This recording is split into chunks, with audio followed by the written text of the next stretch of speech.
9 TV news కి స్వాగతం. Bulletin లో ముందుగా హెడ్లైన్స్ చూద్దాం. Trump cabinet meeting. ట్రంప్ ముందే వాగ్వివాదానికి దిగిన మస్క్ రూబియో.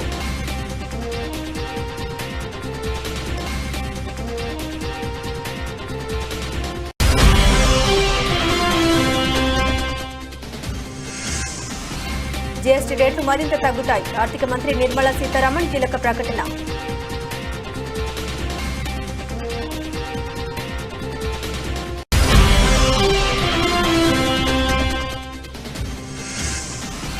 అంగన్వాడీ హెల్పర్లకు 1,00,000, వర్కర్లకు 40,000 గ్రాట్యుటీ. ఉమెన్స్ డే వేళ జీవోను అంగన్వాడీలకు అందించిన చంద్రబాబు.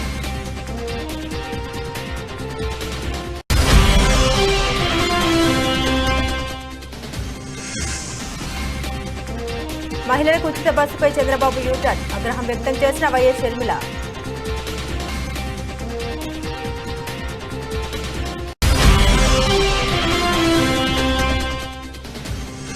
కాంగ్రెస్ లో బీజేపీ కోవర్లు. అగ్రనేత రాహుల్ గాంధీ హెచ్చరికలతో రాష్ట్ర కాంగ్రెస్ లో కలకలం. మోదీతో తనకు మంచి సంబంధాలున్నాయన్న రేవంత్.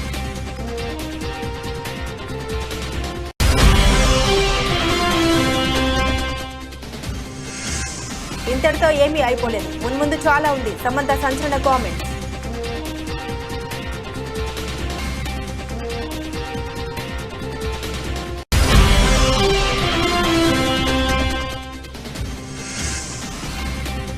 పచ్చడి రుణాలకు కళ్లెం. నిబంధనలకు కఠినతరం చేయనున్న రిజర్వ్ బ్యాంక్.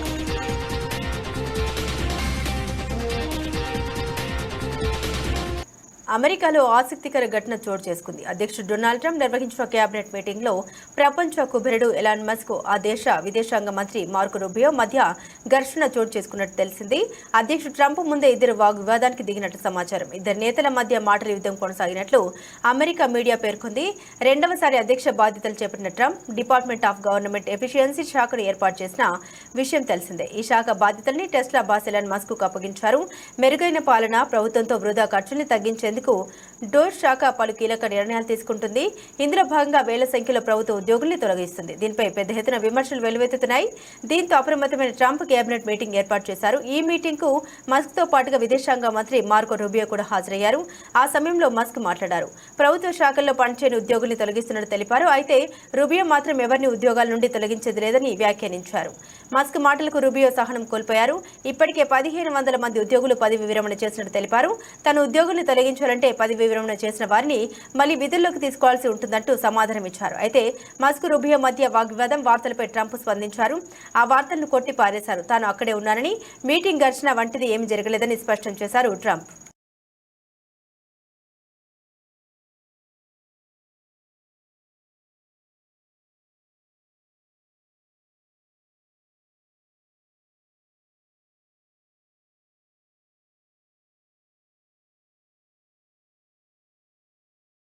జీఎస్టీ రేట్లు స్లాబ్ తగ్గించే పని దాదాపు చివరి దశకు చేరుకుందని ఆర్థిక మంత్రి నిర్మలా సీతారామన్ సూచించారు. 2015లో 15.8% ఉన్న రెవెన్యూ న్యూట్రల్ రేటు 2023లో 11.4%కి తగ్గించామని, దీన్ని మరింత తగ్గిస్తామని ఆమె తెలిపారు. జీఎస్టీ రేట్లు స్లాబులను సరళీకరించే పని చివరి దశలో ఉందని ఆర్థిక మంత్రి తెలిపారు. జీఎస్టీ వసూలును స్థిరంగా ఉంచుతూ పన్ను చెల్లింపుదారులకు ఉపశమనం కల్పించాలని ప్రభుత్వం పరిశీలిస్తుంది. సెప్టెంబర్ 2021లో ఏర్పాటైన మంత్రుల బృందం స్లాబ్ సంస్కరణపై ఒక నివేదికను రూపొందించింది. తదుపరి జీఎస్టీ కౌన్సిల్ సమావేశంలో తుది నిర్ణయం తీసుకోవచ్చని నిర్మలా సీతారామన్ తెలిపారు. పన్ను సరళీకరణ నుండి పరిశ్రమలు, వ్యాపారవేత్తలకు ఉపశమనం లభిస్తుంది. పన్నులు తగ్గడం వల్ల వినియోగదారులు చౌకైన సేవల ఉత్పత్తుల్ని పొందవచ్చు. తగ్గిన పన్ను భారం వల్ల స్టార్టప్లు, ఎంఎస్ఎంఈలు ప్రయోజనం పొందుతాయి. These are the balancing kind of acts that we have to do, and that I'm sure many of you all will agree, but I would still say it here, we do it in consultation with the stakeholders. It's not as if we sit in Delhi, we plan for it, and then we do it irrespective of what the stakeholder wants. And in the stakeholder, they are not one block. Within them, there are sections which prefer complete stoppage of dumped goods, and some sections which prefer a calibrated approach on it. So government's task it is to make sure that we plan for it and balance everybody's interests. You've spearheaded major reforms in taxation, now in personal tax, but previously also in corporate tax. Is it time now to look at a more comprehensive or, rationalization of GST slabs? The IMF has also advocated it. Well, I think we've started this exercise. In fact, at the time when we started it, I would say it was late 22 when we started this exercise of rationalizing the GST, for the rates, for the number of slabs, and on the other side for compliance and the process itself. So the twin-pronged approach to simplify GST was started late 22, early 23. Some people were saying you're not even allowing to settle for the GST to settle. After all, it was launched in 2017. You're already starting to revamp it. You're not allowing it to reach its normal course to see what is an average earning that you can get out of it per month. And so there was an element of discouragement, but we didn't stop it. There were different groups of ministers who were looking at it. And every time there is a state government election and there is a change of ministers, we revamp the committees. But that work has almost reached a finale. Now, at this stage, there is one more look that I've taken it upon myself. The groups have done excellent work, but I still have taken it upon myself to once more completely review each of the group's works and then probably take it to the council to see if we can come to a final conclusion on, yes, we agree on these, yes, we have changed these, but some more work is required in some other, so we'll take it to the next council and so on. So we are very close to coming to a final call on some of the very critical issues: reduction, rationalization of rates, looking at the number of slabs and so on. Is there any possibility you can give us a glimpse into what is in store? Any more than you have said? I think I was very clear: reduction in rate. And that is not as though we are now exploitatively high in rates. I've said this number number of times. At the time when the GST was launched, the revenue neutral rate was somewhere 15.8%. Meaning, in simpler terms, any one particular item of GST tax or any item on which GST is levied, if you would levy it at 15% rate, you would still not have increased the rate for the consumer, nor have you have lost the revenue which has to come from it. You would get as much revenue, the burden will not be on the consumer. That was 15.8 on an average across the board. Since after the launch of GST until 23, we had already brought that 15.8 to 11.4, which means rates have come down. And 15.8, when it was launched, that average was itself lesser than what it was pre-GST. So let me dispel any doubting Thomases here that the GST has made life costlier after it was introduced. Item by item, I would challenge anyone to tell me if there is any one item for which the GST rate has gone up after the introduction of GST. And therefore, naturally, by inference, if 15.8 has become 11.4, it's only come down even further. So the clue that you want is it'll come down even further down.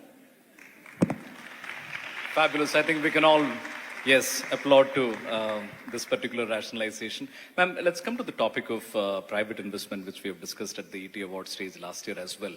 Analysts say private investment is happening, but it is... anganwadi వర్కర్లు హెల్పర్ల retirement వయసును 62 ఏళ్లకు పెంచుతూ ఆంధ్రప్రదేశ్ ప్రభుత్వం GO జారీ చేసింది. Retirement అనంతరం ఇచ్చే గ్రాట్యుటీని పెంచింది. దీని ప్రకారం అంగన్వాడీ హెల్పర్లకు 1,00,000, వర్కర్లకు 40,000 గ్రాట్యుటీ అందనుంది. ఆంధ్రప్రదేశ్ ముఖ్యమంత్రి నారా చంద్రబాబు నాయుడు ఇవాళ అంతర్జాతీయ మహిళా దినోత్సవం సందర్భంగా ప్రకాశం జిల్లా మార్కాపురంలో పర్యటించారు. మార్కాపురంలో నిర్వహించిన మహిళా దినోత్సవంలో పాల్గొని SHG స్వయం సహాయక బృందాలు ఏర్పాటు చేసిన స్టాళ్లను చంద్రబాబు పరిశీలించారు. తెలిపారు. అంగన్వాడీ వర్కర్లు, హెల్పర్లకు ప్రయోజనాలు కల్పిస్తూ విడుదల చేసిన జీవోను అంగన్వాడీ ఉద్యోగులకు చంద్రబాబు నాయుడు అందించారు. కాగా ఎస్హెచ్జీ ఉత్పత్తుల గురించి చంద్రబాబు నాయుడు వివరాలు తెలుసుకున్నారు. అలాగే మహిళలు, చిన్నారులపై నేరాలు నివారించడానికి women and child safety wing ను చంద్రబాబు నాయుడు ప్రారంభించారు. అంతేకాదు 1.50 లక్షల మంది మహిళలకు ఫ్రీగా కుట్టు మిషన్లు ఇచ్చే కార్యక్రమం ప్రారంభించారు. మహిళా ర్యాపిడో డ్రైవర్లను ఆయన ప్రశంసించారు. ఎస్హెచ్జీలు తమకు వస్తున్న ఆదాయం గురించి వివరాలు తెలిపారు. అరటి వ్యర్థాలతో తయారు చేసినటువంటి టోపీని చంద్రబాబు నాయుడు పెట్టుకున్నారు. గుర్రెపు డెక్కతో పాటు అరటి, కొబ్బరి వ్యర్థాలతో పీచు తయారుతో ఆదాయం పొందవచ్చని చంద్రబాబు అన్నారు. ఎస్హెచ్జీలు వీటిపై మరింత తెలుసుకోవాలని తెలిపారు. మీరే మాకు స్ఫూర్తి సార్ టెక్నాలజీ విషయంలో. అయితే అంతర్జాతీయ మహిళా దినోత్సవ సందర్భంగా మీరు టైం కేటాయించి మాతో ఇలా సెలబ్రేట్ చేసుకోవడం చాలా ఆనందంగా ఉంది. మిమ్మల్ని జీవితంలో మహిళా దినోత్సవ సందర్భంగా గుర్తు చేసుకోవాలి అంటే ఆ మహిళ ఎవరు, మిమ్మల్ని ఎంతగా ప్రభావితం చేశారు? మీ భార్య గారా, అమ్మగారా? ఎవరికి వారే. కానీ ఈరోజు మీరు ఒకసారి చూస్తే మా మిస్సెస్ ఉంది. ఎందుకంటే అందరికి కూడా ఒక ఆలోచన ఉండాలి. అవకాశాలు ఇస్తే అవకాశాలు ఉపయోగించుకోవాలి. అదే సమయంలో మన సమర్థత నిరూపించుకునే అవకాశం వస్తుంది. బిగినింగ్లో మా మిస్సెస్ కూడా వ్యాపారాలు చేయడం తెలియదు. ఇంట్లో కూడా వాళ్ళకు అవసరం లేదు కాబట్టి ఎన్టీ రామారావు గారు కుమార్తెగా ఏ పని చేయాల్సిన అవసరం లేదనే ఉద్దేశంతో నేర్చుకోలేదు. నేను మంత్రి అయిన తర్వాత మళ్ళీ నాకు రాజకీయాల్లో యాక్టివ్గా 89లో మినిస్టర్ అయ్యే పరిస్థితి, 94లో మినిస్టర్ అయ్యాను. అప్పటికి నేను ఒక చిన్న ఇండస్ట్రీ పెట్టాను ఫ్యామిలీ బిజినెస్ కోసం. అప్పుడు ఇంట్లో లోకేష్ చిన్న కుర్రాడు. అప్పుడు నేను ఆలోచించి బిజినెస్ చూసుకోమని మా మిస్సెస్ను కోరాను. ఆవిడ రిలక్టెంట్గా రిఫ్యూజ్ చేశారు బిగినింగ్లో.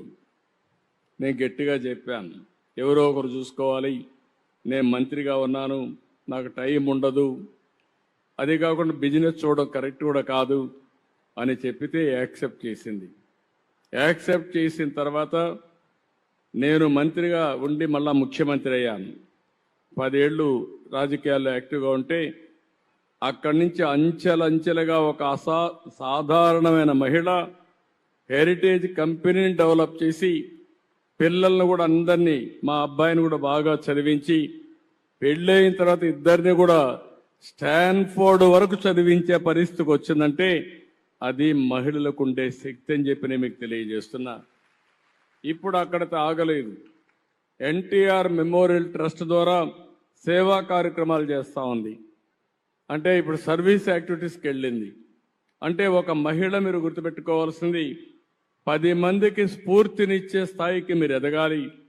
నేను మా ఇంట్లో కూడా ఊహించలేదు. అలాంటిది మా మిస్సెస్ చేయగలిగిందంటే అందరికీ ఆ శక్తి ఉంది. అందుకే నేను మనస్ఫూర్తిగా మా మిస్సెస్ని అభినందిస్తున్నా. ఎందుకంటే ఓసారి మనం కూడా అక్నాలెడ్జ్ చేయాలి మంచి చెడుల్ని. అలాంటి మంచి చెడులు చేసినప్పుడు నాకు ఎలాంటి ఇబ్బంది లేకుండా అన్ని పనులు చూసుకోవడమే కాకుండా అవసరమే 10 రూపాయలు ఇచ్చే శక్తి కూడా సంపాదించుకునేది. నాకు ఖర్చు పెట్టమంటే పెట్టే పరిస్థితికి ఉన్నారు.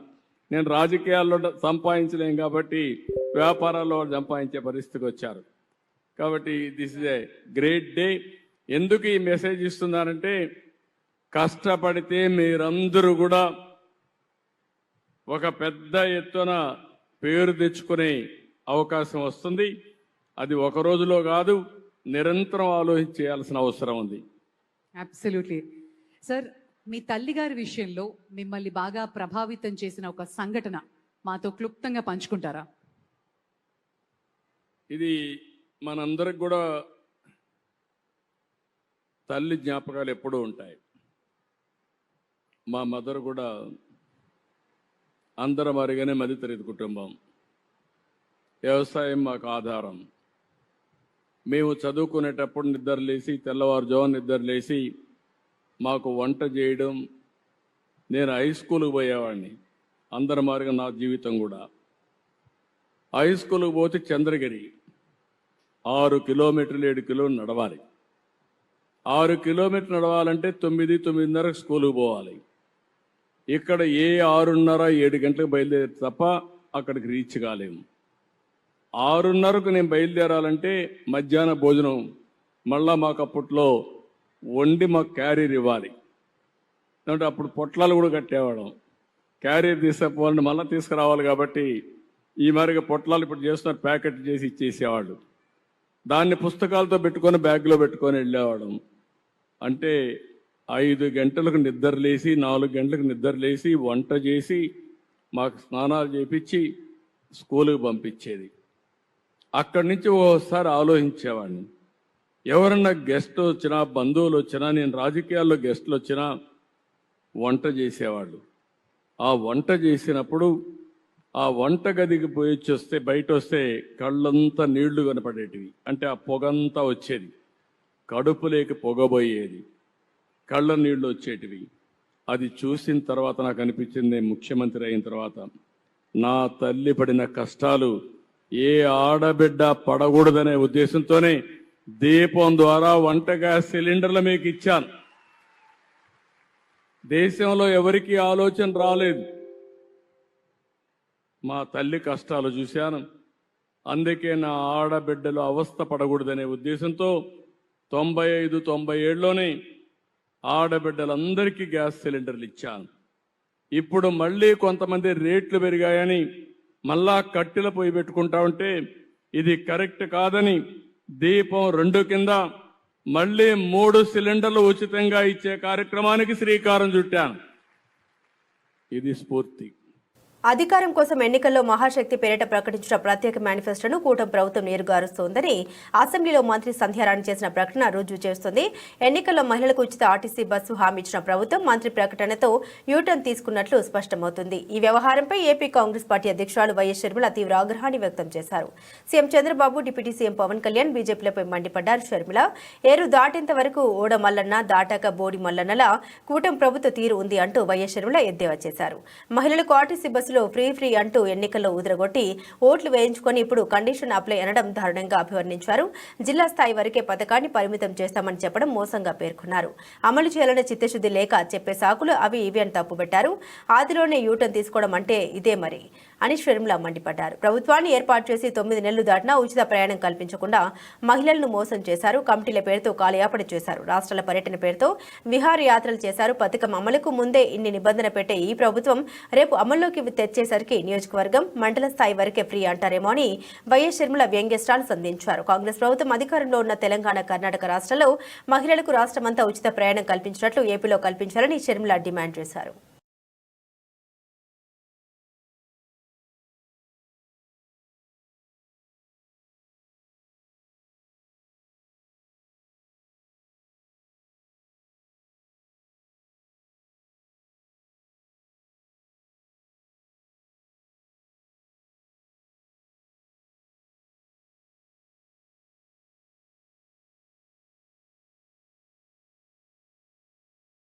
ఒకే రోజు తేడాతో సీఎం రేవంత్ రెడ్డి మోదీతో తనకు మంచి సంబంధాలు ఉన్నాయని చెప్పడం, మరోవైపు కాంగ్రెస్ లో బీజేపీ కోవట్లున్నారని రాహుల్ గాంధీ వ్యాఖ్యానించడం సంచలనంగా మారింది. ఈ వ్యవహారం రాష్ట్ర కాంగ్రెస్ లో కలకలం రేపుతుంది. రాహుల్ గాంధీ చేసిన వ్యాఖ్యలు కేవలం గుజరాత్ కే పరిమితం అవుతాయా లేక తెలంగాణకు కూడా వర్తిస్తాయా అంటూ పార్టీ నేతలు ఆరోపిస్తున్నారు. ముఖ్యంగా రాహుల్ వ్యాఖ్యల ఉద్దేశం వెనుక రేవంత్ రెడ్డి కూడా ఉన్నారేమో అన్న అనుమానాలు వ్యక్తమవుతున్నాయి. రేవంత్ రెడ్డి కాంగ్రెస్ సీఎంగా ఉంటూ ప్రధాని 3 సార్లు కలిశారు. సొంత పార్టీ సీఎంలకు లభించిన ప్రధాని అపాయింట్మెంట్ ప్రతిపక్ష సీఎం అయిన రేవంత్ కు ఎలా లభిస్తుందనే సందేహాలు కాంగ్రెస్ లో వ్యక్తమయ్యాయి. వారం రోజుల క్రితం హుటాహుటిన ఢిల్లీ వెళ్లిన సీఎం రేవంత్ మోదీతో భేటీ అయ్యారు. ఎప్పుడు పడితే అప్పుడు మోదీ అపాయింట్మెంట్ లభించడం, రేవంత్ అడిగిన పనుల్ని ప్రధాని ఆమోదించడంపై అనుమానాలు వ్యక్తమవుతున్నాయి. వాస్తవానికి సీఎం రేవంత్ రెడ్డి ఆర్ఎస్ఎస్ నేపథ్యం నుండి వచ్చారు. దీంతో కాంగ్రెస్ అధిష్టానం ఆయనపై మొదటి నుండి అనుమానాస్పదంగానే వ్యవహరిస్తుందనే అభిప్రాయాలు ఉన్నాయి. అనివార్య పరిస్థితుల్లో సీఎం చేసిందే తప్ప ఇష్టంతో కాదనే అభిప్రాయాలు ఉన్నాయి. సీఎం ఎప్పుడు ఢిల్లీ వెళ్లి ప్రధాని, కేంద్ర మంత్రుల్ని కలిసినా ఆయన వెంట కాంగ్రెస్ విధేయులైన సీనియర్ మంత్రులు, నేతలు ఉండేలా జాగ్రత్తలు తీసుకుంటుంది. మొదటి 2 సార్లు ప్రధానితో రేవంత్ భేటీ అయినప్పుడు డిప్యూటీ సీఎం పార్టీ వెళ్లగా, ఇటీవల 3వ మంత్రి శ్రీధర్ బాబు వెళ్లారు. పార్టీల ప్రభుత్వంలో జరుగుతున్న పరిణామాలపై కాంగ్రెస్ విధేయుల నుండి ఎప్పటికప్పుడు నివేదికలు తెచ్చుకుంటుంది. ఓవైపు సీఎంగా రేవంత్ నడిపిస్తూనే మరోవైపు ప్రత్యామ్నాయ ఏర్పాటు చేసుకుంటుందనే చర్చ కూడా జరుగుతుంది. సీఎం రేవంత్ పక్కదారి పడితే పరిస్థితిని ఎదుర్కొనేందుకు పలువురు సీనియర్ నేతలను సిద్ధం చేసినట్టు తెలిసింది.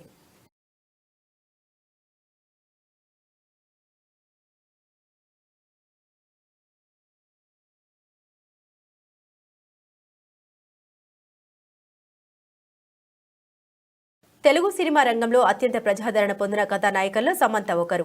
గత కొన్ని సంవత్సరాలుగా ఆమె సినిమాలకు దూరంగా ఉన్నప్పటికీ అభిమానులు ఆమె నుండి కొత్త ప్రాజెక్టుల కోసం ఎదురు చూస్తున్నారు. ఇటీవల హనీ బన్నీ అనే వెబ్ సిరీస్ ద్వారా ప్రేక్షకులను అలరించిన సమంత ఇప్పుడు మరో 2 ప్రాజెక్టులతో బిజీగా ఉంది. సమంత వ్యక్తిగత జీవితం పలు ఒడిదుడుకులను ఎదుర్కొంటుంది. నాగ చైతన్యతో విడాకుల తర్వాత మయోసైటిస్ అనే ఆరోగ్య సమస్యతో ఆమె తీవ్రంగా బాధపడింది. దీనివల్ల సినిమాలకు బ్రేక్ ఇచ్చి చికిత్స తీసుకోవాల్సి వచ్చింది. అయితే ఈ కష్టాలను అధిగమించేందుకు ఆమె కృషి చేస్తూ మళ్లీ కెరీర్పై దృష్టి సారిస్తుంది. ఓ ఇంటర్వ్యూలో విలేకరి సమంతను ఈ క్లిష్ట సమయాలను మీరు ఎలా ఎదుర్కొన్నారు అని ప్రశ్నించగా ఆమె స్పందించారు. ఇంతటితో ఏమీ అయిపోలేదు, మున్ముందు చాలా ఉందని తెలిపారు.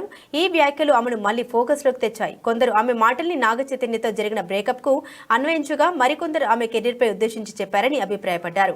ఇక అదే ఇంటర్వ్యూలో హీరో వరుణ్ సమంత ఎంతో బాధలో ఉన్నప్పటికీ అవేవి కనిపించకుండా అద్భుతంగా నటించింది అంటూ ఆమెను ప్రశంసించారు.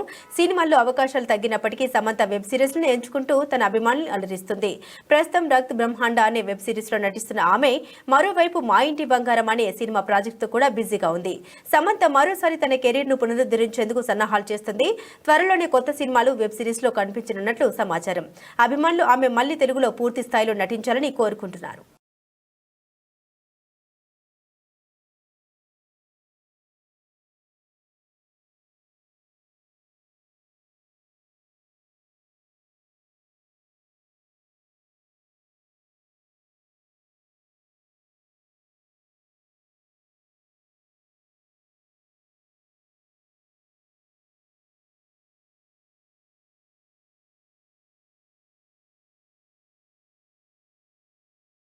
పసిడి రుణాలకు కళ్లెం వేయడానికి రిజర్వ్ బ్యాంకు సిద్ధమవుతుంది. ఇబ్బడి ముబ్బడిగా తీసుకుంటున్న గోల్డ్ లోన్లకు చెక్ పెట్టడానికి త్వరలో కఠిన నిబంధన అమలు తేవాలని చూస్తుంది. ఇందుకు సంబంధించి బ్యాంకులు, నాన్ బ్యాంకింగ్ ఆర్థిక సేవల సంస్థలు జారీ చేస్తున్న గోల్డ్ లోన్లపై నిఘా పెట్టాలని సూచించింది.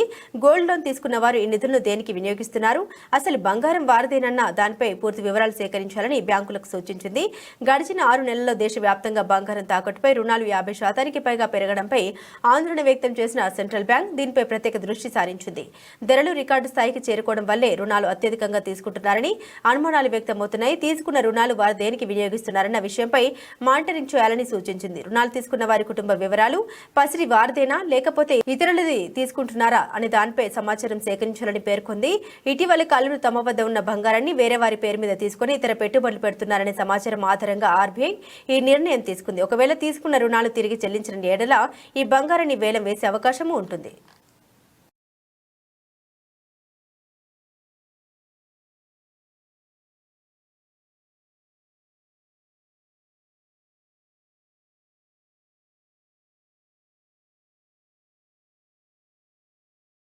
వర్ధన్నపేట పేద ప్రజల సొంతింటి కలను కాంగ్రెస్ ప్రజాప్రభుత్వం నిజం చేస్తుందని వర్ధన్నపేట ఎమ్మెల్యే కేఆర్ నాగరాజు అన్నారు.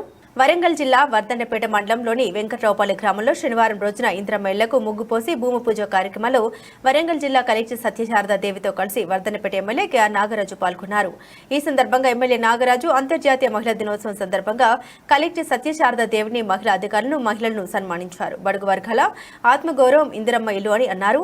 పనులు జరుగుతున్న క్రమంలో నిధులు విడుదల చేయడం జరుగుతుందని, త్వరగా పనులు పూర్తి చేయాలని లబ్ధిదారులకు తెలిపారు. అర్హులైన ప్రతి ఒక్కరికి ఇందిరమ్మ ఇళ్లను మంజూరు చేస్తామని, ఇండ్ల కోసం ఎవరు ఆందోళన చెందవలసిన అవసరం లేదని, విడతల వారీగా అర్హులైన ప్రతి ఒక్కరికి ఇండ్లు మంజూరు అవుతాయన్నారు. అందరూ తీర్మానం చేసి వెంకట్రావులను పెట్టుకుంటే ఇమీడియట్లీ రెవెన్యూ శాఖ మంత్రితో మాట్లాడి ఈ యొక్క గ్రామాన్ని వెంకట్రావుపల్లిగా మార్చడం జరిగింది. ఈరోజు నా చేతుల మీద వెంకట్రావుపల్లిలో మేడం గారు ఈరోజు మహిళా దినోత్సవ సందర్భంగా అందరికీ ఎవరైతే నా యొక్క ఫస్ట్ అంబిషన్ ఒంటరి మహిళకు ఇవ్వాలి ఇల్లు అంటే నా ఇందిరమ్మ కమిటీ అందరికి చెప్పిన సోదరులకు, సోదరిమణులకు ఎవరైతే భర్త చనిపోయి భార్య ఒక్కతే పిల్లల్ని పెట్టుకొని పాపం సంసార భారాన్ని మోసుకుంటూ వెళ్తుందో వారిని గుర్తించండి, వారికే ప్రథమంగా ఇవ్వండి అని చెప్పారు. మహబూబాబాద్ జిల్లా సురోల్ మండలం అందనాలపాడు గ్రామంలో కేంద్రీయ సమగ్ర సస్యరక్షణ కేంద్రం హైదరాబాద్ వారి ఆధ్వర్యంలో రైతు క్షేత్ర పాఠశాలలో భాగంగా రైతులకు సమగ్ర సస్యరక్షణ కిట్లు ఐపీఎం అందించడం జరిగింది.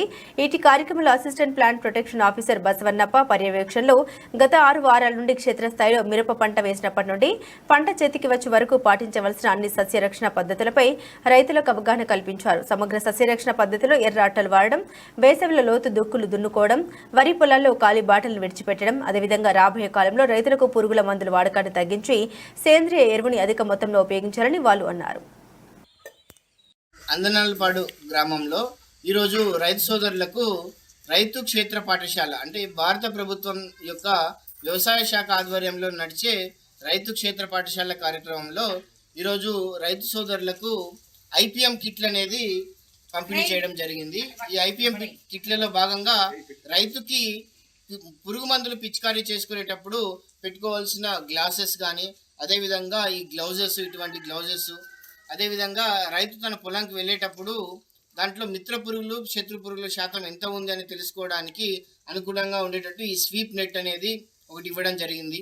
అదేవిధంగా రెక్కల పురుగుల్ని మనం పట్టుకోవడానికి ఇట్లాంటి లింగాకర్షక బుట్టలు అమర్చుకోవాలి అని చెప్పి ఆ బుట్టల్ని కూడా రైతులకు ఈరోజు మనకు వ్యవసాయ శాఖ ఆధ్వర్యంలో డిస్ట్రిబ్యూషన్ చేయడం జరిగింది. అదేవిధంగా మీరు గమనించినట్లయితే ఈ సమగ్ర సస్యరక్షణ పద్ధతుల్లో ఎర్ర పంటలు వాడటం, అదేవిధంగా జిగురు అట్టలు పెట్టుకోవడం, అదేవిధంగా వేసవిలో లోతు దుక్కులు దున్నుకోవడం, ఖాళీ బాటలు విడిచిపెట్టడం వరి పొలంలో, ఇలాంటి సమగ్ర సస్యరక్షణ పద్ధతులన్నీ రైతులకు ఈరోజు వివరించడం జరిగింది. రాబోయే కాలంలో పురుగు మందుల వాడకాన్ని మరింతగా తగ్గించాలనే ఉద్దేశంతో ఈ కార్యక్రమం అనేది చేపట్టడం జరిగింది. జనగామ జిల్లా పాలకుర్తి నియోజకవర్గం పాలకుర్తి మండల కేంద్రంలోని ఎమ్మెల్యే క్యాంపు కార్యాలయంలో పాలకుర్తి బ్లాక్ కాంగ్రెస్ అధ్యక్షుడు రాపాక సత్యనారాయణ ఆధ్వర్యంలో మీడియా సమావేశం నిర్వహించి మాట్లాడారు. పాలకుర్తి నియోజకవర్గ ఎమ్మెల్యే యశస్విని రెడ్డి ఇన్ఛార్జ్ ఝాన్సీ రెడ్డిలపై ఏఐసీసీ ఇన్ఛార్జ్ మీనాక్షి నటరాజన్ గారికి తప్పుడు ఆరోపణతో వినతి పత్రాన్ని ఇవ్వడం సిగ్గుచేటని, పాలకుర్తి నియోజకవర్గ వర్గానికి మా నాయకురాలు దోచుకోవడానికి దాచుకోవడానికి రాలేదని, బీఆర్ఎస్ నాయకులు సోషల్ మీడియా ద్వారా, యూట్యూబ్ ఛానళ్ల ద్వారా వ్యతిరేక ప్రచారాలు చేసినా ప్రజలు నమ్మే పరిస్థితి లేదని, రైతులను ఆదుకోవాలనే ఉద్దేశంతో తమ సొంత నిధులతో కాల్వల్లో కూరుకుపోయిన మట్టిని తొలగించి కాల్వల ద్వారా నీళ్లను అందజేస్తున్న ఘనత మా నాయకురాలదని, కాంగ్రెస్ పార్టీలో కోవటర్గా చలామణి అవుతున్న నాయకులు ఇప్పటికైనా పద్ధతి మార్చుకోవాలని, రాబోయే రోజుల్లో మీ మంచితనాన్ని గుర్తించి కాంగ్రెస్ పార్టీ ఒక ఆలోచన చేస్తోందని, అంతేగాని ఇలాంటి చిల్లర పనులు చేస్తే కాంగ్రెస్ ఊరుకోదని, కాంగ్రెస్ పార్టీలో ఉన్న నాయకులు కొత్త పాత అనే తేడా లేకుండా ఝాన్సీ రెడ్డి గెలుపుకై కాంగ్రెస్ పార్టీ బలోపేతానికి కృషి చేస్తున్నారని, ఝాన్సీ రెడ్డి దమ్మెందో అసెంబ్లీలో ఎన్నికల్లోనే ప్రతిపక్ష నాయకులు చూశారని హెచ్చరించారు. ఈ కార్యక్రమంలో తొర్రూరు బ్లాక్ కాంగ్రెస్ అధ్యక్షుడు హమ్య నాయక్, నియోజకవర్గ యూత్ అధ్యక్షుడు ధరావత్ రాజేష్ నాయక్, పాలకుర్తి కొడకండ్ల పెద్దవంగర మండలాల అధ్యక్షులు గిరగాని కుమారస్వామి, ధరావత్ సురేష్ నాయక్, ముద్దసాని సురేష్, పాలకుర్తి ఏఎంసీ చైర్మన్ మంజులా నాయక్, మహిళా బ్లాక్ కాంగ్రెస్ అధ్యక్షురాలు వడ్లకొండ తార, శ్రీవర్ణ, ముఖ్య నాయకులు, ఆయా మండలాల యూత్ అధ్యక్షులు, ముఖ్య నాయకులు, యువజన నాయకులు, మహిళా నాయకురాలు పాల్గొన్నారు. ఆకాశ రామన్న రాసిన ఏదైతే మా తెలంగాణ ఇన్ఛార్జ్ గారికి ఇచ్చినటువంటి లెటరు, దీని వెనుక కొంతమంది ప్రతిపక్ష నాయకుల కుట్రగా ఉందని మేము భావించడం జరుగుతుంది. ఎందుకంటే కొద్ది రోజులలోనే ఈ పాలకుర్తి నియోజకవర్గంలో 14 నెలల కాలంలో వాళ్ళు దాచుకో జాన్సమ్మ గారు, ఎమ్మెల్యే యశస్వి రెడ్డి గారు దాచుకోవడానికో రాలి వేల కోట్లు కుంభకోణం చేసినటువంటి బీఆర్ఎస్ నాయకులు ఇవాళ ఏ స్థాయి నుంచి ఏ స్థాయికి దీనిలో ప్రజలందరికీ తెలుసు. బులెటిన్ ముగించే ముందు హెడ్లైన్స్ మరోసారి. రేవంత్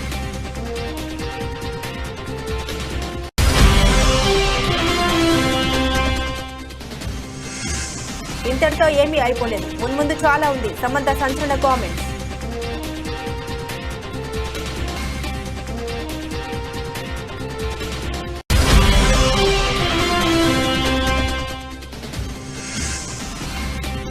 పచ్చడి రుణాలకు కళ్యం, నిబంధనలకు కఠినతరం చేయనున్న రిజర్వ్ బ్యాంక్.